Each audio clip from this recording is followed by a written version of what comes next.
It was a quiet Saturday morning when I noticed something strange outside my window. A sleek electric car was parked just a few feet from my driveway, and there, trailing from my outdoor outlet, was a bright orange extension cord leading straight into the car. At first, I thought maybe a neighbor had asked for permission. But nope.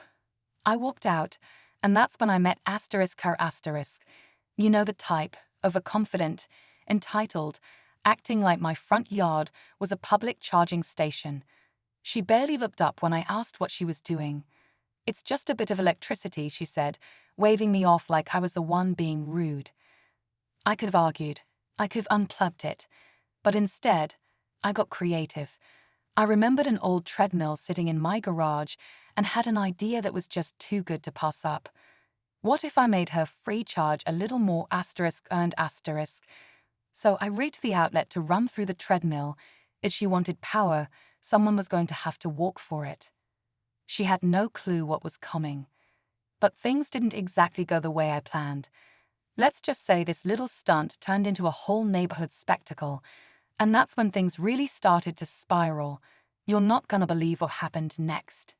Now, just to be clear, I'm not the kind of person who goes looking for drama. I keep to myself, mow my lawn, wave at the neighbors, the usual. But when someone rolls up and starts draining my electricity without so much as a knock on the door, that's a different story. And the fact that she acted like asterisk I asterisk was the problem. Yeah, that hit a nerve. Turns out, her name was Sandra, but everyone in the neighborhood called her Karen for reasons that were starting to make perfect sense. She didn't live on my street, just visited now and then, supposedly to check in on her cousin who wasn't even home that day. And instead of going to a public charging station like a normal person, she thought it was perfectly fine to use my outlet, because, in her words, we should all do our part for the environment. I didn't argue. I just smiled, nodded, and went into the garage. The treadmill had been gathering dust for years, but I figured if she wanted to use my power, I'd make it a little more interactive. I rigged it so the charger only worked if the treadmill was running. It wasn't high-tech, but it was enough. The next time she plugged in, she didn't notice the change, at least not right away. About 20 minutes later, I heard the familiar hum outside. There she was again, acting like it was her personal EV charging station. This time, I watched from the window, coffee in hand, waiting to see how long it would take her to realize something was off. The car plugged in just fine, but no charging. She kept looking at the dash, then back at the cord, clearly confused. I stepped outside casually and said, "Hey, something wrong?" She frowned, tapping on her phone. "Your outlet's not working right. My car isn't charging." I shrugged. "Oh, weird. I just had some stuff rerouted in the garage. Might be on a fitness cycle now." I could tell she didn't get the hint, so I pointed at the treadmill. "It's cinced. Someone's got to walk for it." She laughed like I was joking. I wasn't. Now, here's where it got interesting. She called her cousin, who finally showed up, and instead of backing off, they both tried to figure out how to override my setup. I overheard them talking about using a splitter or plugging into another part of the house. That's when I realized this wasn't just about electricity, it was about entitlement. What they didn't know was that I'd already installed a camera by the outlet, and things they were saying, not exactly neighborly. But the best part hadn't happened yet. By now, I figured they'd give up. I mean, who wants to go through all that effort just to steal a few cents worth of power? But nope. Karen and her cousin were just getting started. They walked around the side of my house, whispering like I couldn't hear every word from behind the fence.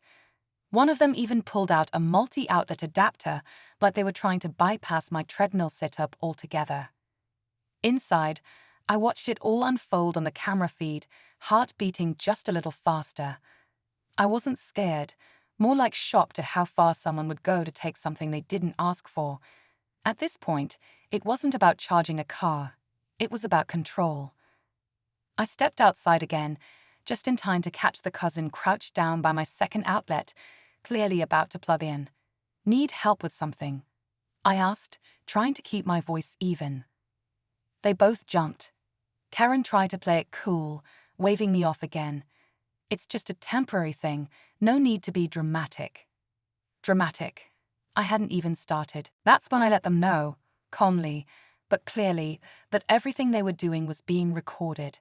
And just like that, the energy shifted. But instead of backing off, they doubled down. And what happened next? That was when it all blew up. Just when I thought the situation had peaked, Karen pulled out her phone and started recording *me*. She flipped the whole script, talking loud enough for the neighbors to hear, claiming I was harassing her and blocking access to public utilities. I couldn't believe it. Public utilities. This was *my* house. *me* outlet. *me* electricity. The cousin chimed in too, spinning some wild story about how I'd promised to let them charge whenever they needed. Total nonsense. But then, here's the twist. One of my actual neighbors came out, probably drawn by the noise. And guess what? Karen had apparently been plugging into that outlet a few weeks earlier too. Now things were really heating up. The neighbor backed me up right away, said he'd chased her off his lawn once before. Suddenly, this wasn't just a petty backyard disagreement, it was a pattern. She'd been hopping driveways all over the block, treating suburban homes like her personal EV pit stops. Karen realized she was losing control of the narrative, but instead of backing off, she raised her voice, said she had legal rights to use an unsecured power source. I could see her cousin scrolling on their phone, probably Googling property laws mid-argument. That's when the real turning point showed up, and it wasn't someone any of us expected. Just as the argument reached peak volume, a city utility truck pulled up right in front of my house. At first, I thought it was a coincidence, but no, the driver stepped out and asked, "Is there a complaint about electrical tampering?" My neighbor must have called it in when things started getting out of hand. Karen froze, mid-rant, phone still pointed at me. The utility worker was calm, professional, and didn't take long to assess what was going on.